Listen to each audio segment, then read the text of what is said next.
¿Qué tal? Ahora que hemos practicado el concepto de costo de capital y sus diferentes componentes, es momento de que hagamos un ejercicio para comprender mejor cómo efectivamente se calcula. Tenemos ya listo este formato en Excel disponible en la plataforma para que pueda hacerse más rápidamente y tener más facilidad de entender el ejercicio. Y tenemos también ya la información del caso de la empresa Apple Computers de México, S.A.D.C.B. ¿Okay? Bien, vamos ahora a proceder a leer el ejercicio y con base en la información que Apple Computers nos ha proporcionado, podemos ir resolviendo en nuestra hoja de Excel. Nos comenta que la empresa ha emitido un bono con duración de 15 años y ha pactado una tasa de interés anual del 8%. El primer componente, que es el costo componente de la deuda, se refiere a toda la deuda que la empresa ha contratado y el costo que está pagando a través de su tasa de interés. Por lo tanto, vamos a repasar la fórmula que ya conocemos, que el costo componente de la deuda es igual a esa tasa de interés menos el ahorro fiscal, que es el efecto del interés pagado, pero menos la tasa de impuesto. La tasa de impuesto, como ya no lo mencionan aquí, es un 30% de acuerdo a la ley vigente al momento. Vamos a proceder entonces a registrar en esta celda el 8%, que es la tasa que efectivamente estamos pagando de interés. Y la fórmula nos dice que multipliquemos por la unidad menos la tasa del impuesto, que ya la tenemos aquí registrada, que es del 30%. Bajamos cantidades de este 8% y tendríamos entonces el resultado de restar la unidad menos el 30%, que nos da un 70%. Finalmente multiplicamos el 8% por el 70% y nos da una tasa efectivamente pagada por la empresa como costo de su deuda, ya que aunque paga el 8%, efectivamente el ahorro en impuestos, que es la diferencia de un 2.40%, representa el ahorro fiscal. Por lo tanto, estamos teniendo un costo efectivo de 5.60% por cada peso que la empresa está financiando sus proyectos con dinero proveniente de la deuda, en este caso concreto, de ese bono que la empresa emitió. Pasamos ahora a la ceja que dice preferentes y tenemos aquí el costo componente de las acciones preferentes.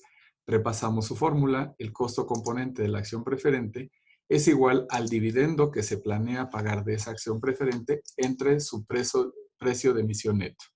Esto es lo mismo que el dividendo de la acción preferente dividido entre el precio original de la acción preferente, esto es, el precio al que la podemos colocar, restándole el costo de flotación, que son todos los gastos originados por poner a la venta y colocar esas acciones preferentes. Bien, aquí tenemos ya los datos. La empresa nos dice que quiere vender estas acciones a un precio original, estas acciones preferentes, de 1,300 pesos. Aquí está ya el dato, 1,300 pesos. Vamos a cambiar aquí, pesos por acción. Y vamos a cambiar arriba, pesos por acción. Muy bien. Entonces ya tenemos aquí la cantidad también del dividendo por acción, que sería en la acción preferente de 150 pesos, y ya lo tenemos en esta zona. Asimismo, ya se hizo el análisis y se sabe que para colocar estas acciones tendríamos que incurrir en un gasto de un 5%, ¿verdad? Por cada acción. Entonces vamos a calcular primero este precio de emisión neto, que sería multiplicar el precio de cada acción, esto es en cuánto podemos vender cada acción, y le vamos a restar el resultado de aplicar a ese precio de la acción el 5% del gasto. De tal manera, bajamos las cantidades, 1,300, y ahora multiplicamos el precio de la acción de 1,300 por el 5%, que nos da un costo por cada acción de 65 pesos. Solamente tendríamos ya que restar los 1,300 menos los 65 pesos y por lo tanto estaríamos teniendo un precio de emisión neto de 1,235 pesos. El paso final sería entonces seguir esta fórmula y jalar el dividendo por acción de 150 pesos y dividirlo entre el precio de emisión neto que acabamos de calcular, que sería 1,235. Vamos a hacer la división y nos da un 0,1215%. Lo podemos expresar en porcentaje. Abrimos los decimales y obtenemos el resultado final que nos dice que financiarnos en la empresa con acciones preferentes nos está costando un 12,15% anual por cada peso que traemos a la empresa de dicho financiamiento. Ya tenemos los primeros dos componentes y vamos al tercero, que es utilidades retenidas. Como ya sabemos, en este componente hay 3 métodos debido a su complejidad para la estimación. Por ello, es importante que practiquemos los 3 métodos existentes.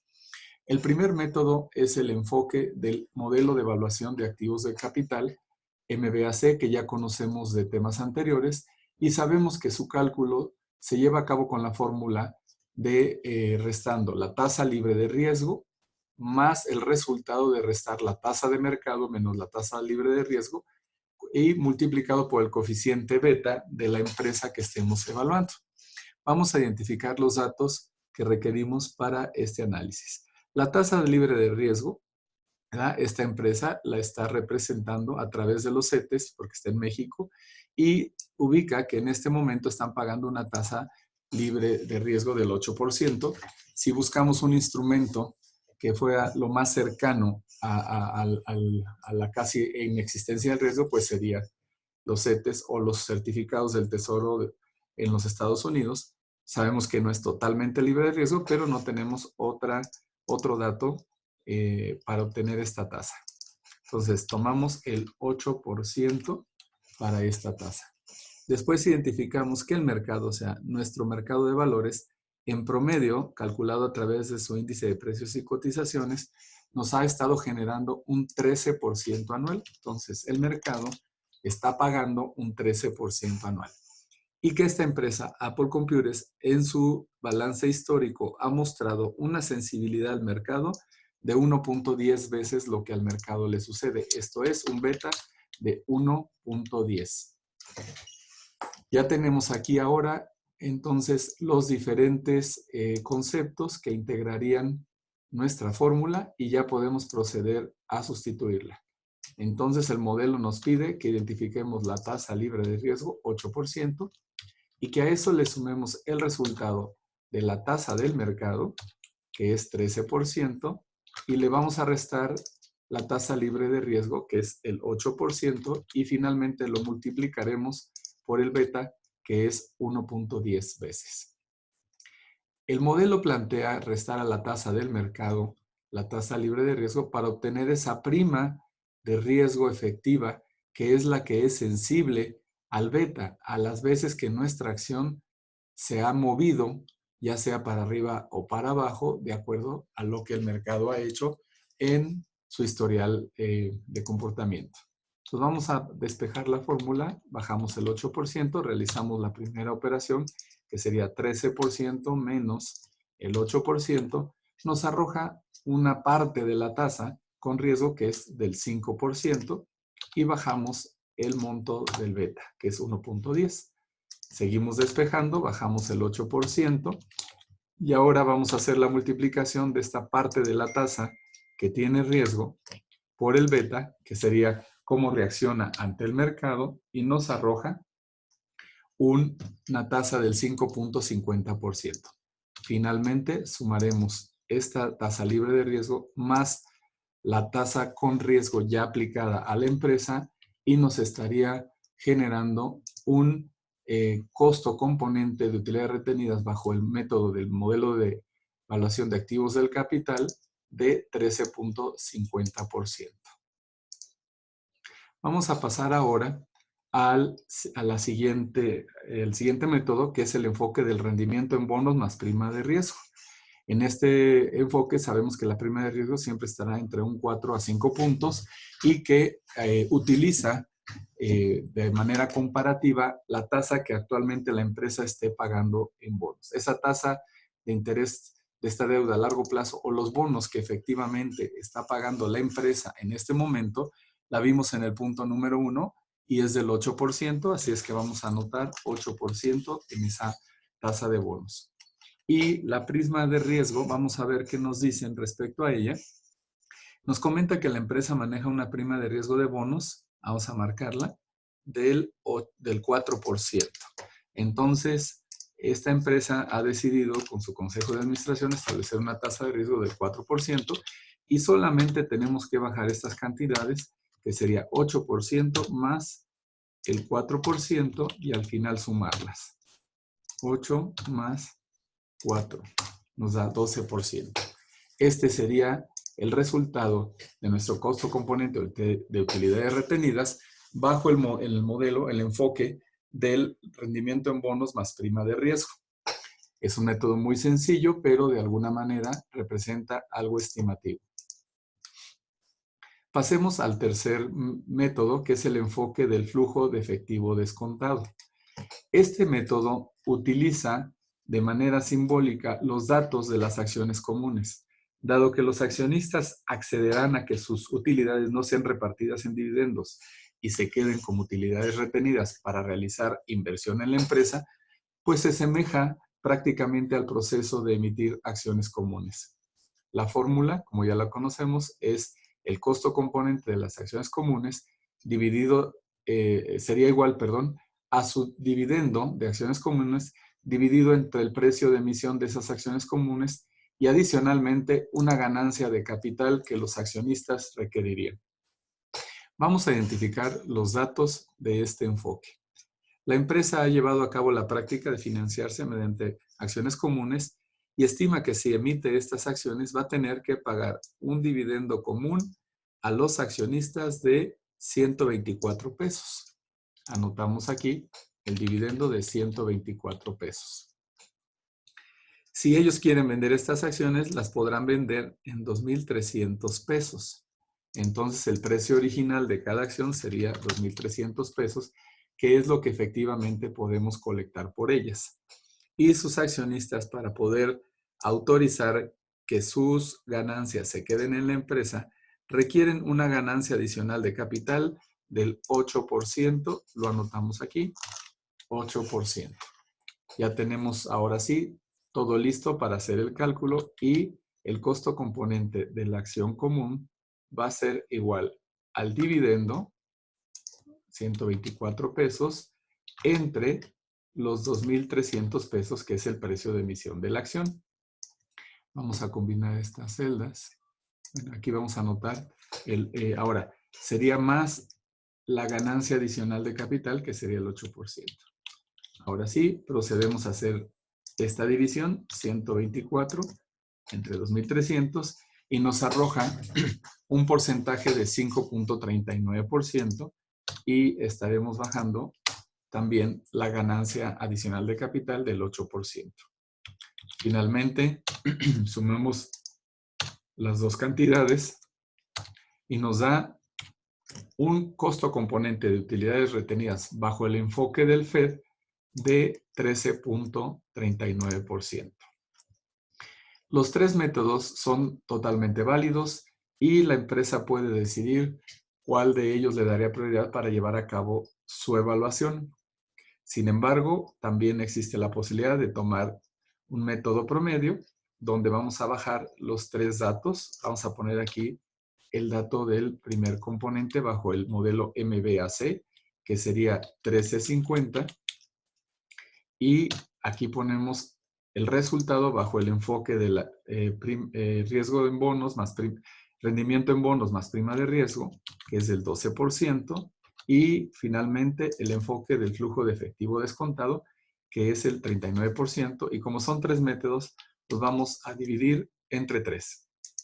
Hacemos ahora la suma de los tres componentes. 1350 más 12 más 1339 nos da un total de 38,89 que vamos a dividir entre 3 para sacar un promedio de los 3 métodos.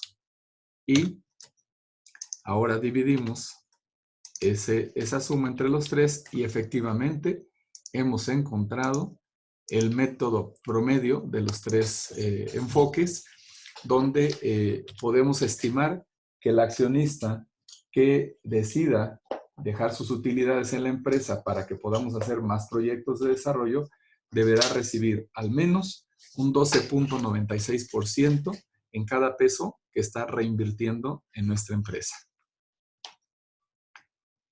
Finalmente, pasamos a las acciones comunes, donde el costo componente se calcula con la fórmula que previamente hemos marcado en el enfoque FED, pero la diferencia es que ahora tenemos, en lugar de solamente el precio original de la acción, tenemos el precio de emisión neto.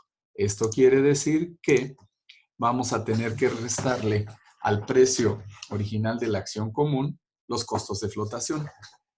El que no hayamos hecho la resta del costo de flotación en el método del enfoque FED para utilidades retenidas se debe a que efectivamente solamente se retienen las utilidades y no es necesario emitir las acciones. Por lo tanto, no se incurren en los diversos gastos de ponerlas en circulación. Sin embargo, cuando vamos al costo componente ya de acciones comunes y efectivamente las vamos a emitir, pues efectivamente tendríamos ya el dato de que tenemos que incurrir en costos de flotación. Muy bien, ahora sí ya tenemos aquí el precio de emisión de las acciones comunes. Tenemos aquí el dividendo de acciones comunes y como ya tenemos el dato, vamos a traerlo de la hoja anterior, precio de las acciones comunes, 2,300 pesos y dividendo de las acciones comunes, 124 pesos. La ganancia también ya la tenemos, la traemos de la hoja anterior, que es del 8%, lo que estamos esperando. Y ahora solamente nos queda identificar el costo de flotación. Bien, vamos a revisar y aquí lo encontramos. Dice que la empresa, si emite acciones comunes, incurrirá en costos de flotación por un 11% sobre el precio original de emisión. Entonces, podemos ya registrar aquí un 11%. Bien, ya tenemos la fórmula aquí arriba, solamente tenemos que seguirla y vamos a poner en la parte de la fórmula el dividendo de la acción común que es 124 pesos. Y después nos pide el precio de emisión neto, el precio de la acción común, precio original, que sería de 2,300 pesos, y le tenemos que restar el costo de flotación que se calcula tomando el precio de emisión y multiplicándolo por ese porcentaje que representa el costo de flotación. A este producto que tenemos aquí, le vamos a tener que sumar al final el 8% de ganancia adicional de capital. Vamos a bajar cantidades, el 124, y bajamos el 2,300 para finalmente hacemos el despeje de esta primera operación. 2,300 por el 11% nos está dando 253 pesos de costos en cada acción por haberla emitido. Bajamos ahora el 8% también y continuamos despejando nuestra fórmula. 124 entre, ahora sí vamos a hacer el producto de restar al precio original de la acción, le vamos a restar el costo de flotación ya en pesos y nos queda que efectivamente vamos a recibir en líquido 2,047 pesos por cada acción y bajamos esta ganancia de capital que es el 8%.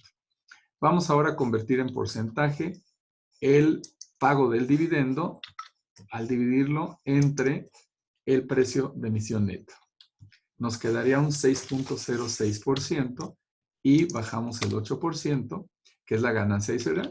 Estamos estimando que debido al dividendo tenemos que pagarle al accionista un 6.06%, pero que además requiere por el gran riesgo que corre como inversionista, como accionista, un 8%. Entonces haremos la suma de ambas partes y encontramos ya el costo componente de acciones comunes. Esto es que por cada peso que la empresa decide traer para inversión a través de la emisión de acciones comunes, le va a costar un 14.06%. Esto es lo que el inversionista estaría dispuesto a pagar por la acción y a través del rendimiento que la empresa se pueda comprometer a generar. Muy bien, ya tenemos entonces los 4 componentes. La deuda, 5.60%, las acciones preferentes, 12.15%, las utilidades retenidas, 12.96%, y las acciones comunes, 14.06%. ¿Verdad? Entonces ya podemos ir dimensionando cómo a medida que cada componente va calculándose, va subiendo, porque también el riesgo para el inversionista va subiendo. Finalmente, pasemos a la hoja que dice PPCC, promedio ponderado del costo de capital, y ya tenemos aquí su fórmula, que es cada componente, deuda, acciones preferentes, utilidades retenidas y acciones comunes, se va a multiplicar por el peso correspondiente a cada componente para poder hacer una ponderación. Este peso se va a calcular con el concepto de estructura de capital, que incluso seguiremos practicando más adelante. Estructura de capital consiste en determinar qué porcentaje del dinero que estoy utilizando como financiamiento para la empresa tengo en cada uno de los componentes. Entonces, la empresa Apple Computers nos ha dicho que sus diversas fuentes de financiamiento tienen la siguiente estructura, y aquí encontramos que en la deuda tiene un 35% de fondos que provienen de dicho instrumento. Esto es, el 35% de su dinero para financiamiento proviene de los bonos que ha emitido. Después nos comenta que tiene un 10% de fondos que provienen de acciones preferentes. Esto es, ha emitido acciones preferentes y ese monto de dinero representa un 10% del total del financiamiento. Enseguida nos menciona que hay un 30% de fondos que provienen de utilidades retenidas. Entonces marcamos aquí el 30% que proviene de utilidades retenidas. Y finalmente, ya podemos deducir que el restante proviene de acciones comunes, que es un 25%. Entonces vamos a anotar aquí un 25% que viene de las acciones comunes. La estructura de capital siempre nos debe dar el 100%, por lo tanto vamos a sacar la sumatoria y comprobamos que efectivamente el 100% del dinero de la empresa está constituido un 35% por deuda, un 10% por capital preferente o acciones preferentes, un 30% en la retención de utilidades que se le ha hecho a los accionistas y un 25% por nuevo capital común que se ha estado emitiendo.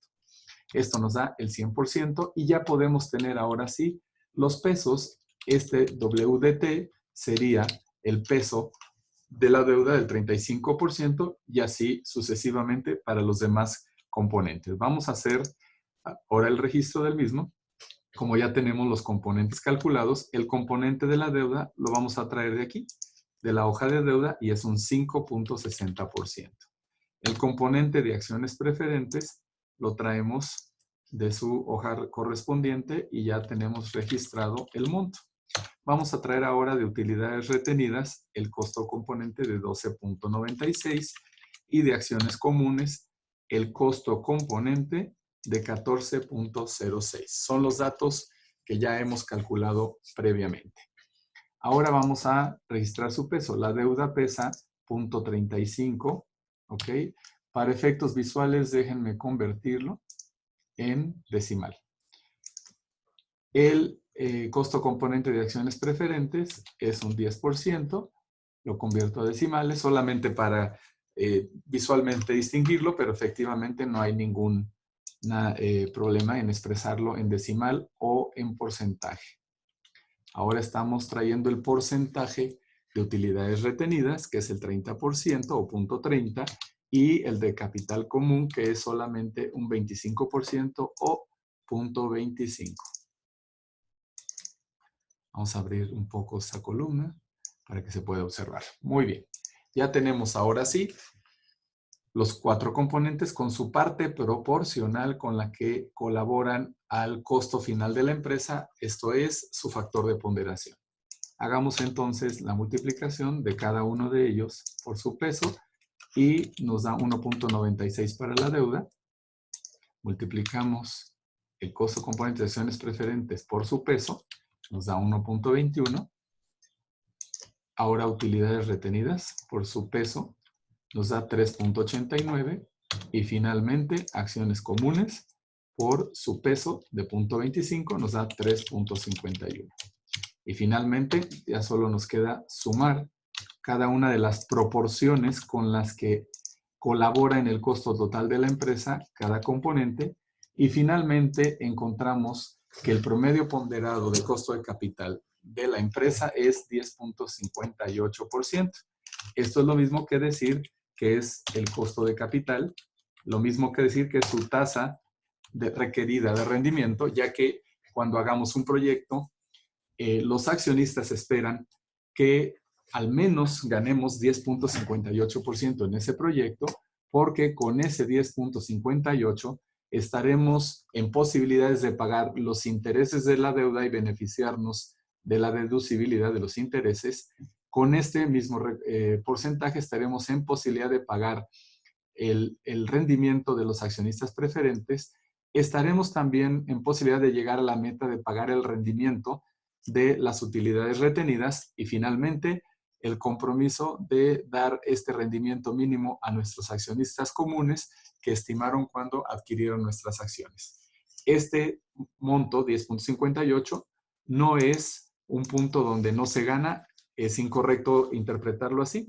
Es el punto donde la empresa logra su objetivo y logra pagar sus costos de deuda, más darle su rendimiento requerido a todos sus accionistas y por lo tanto sería como el punto de pase para aprobar un proyecto. Proyecto de la empresa que efectivamente genere 10.58 o más será un buen proyecto. Bien, los invito a que repasen lo solicitado en este ejercicio.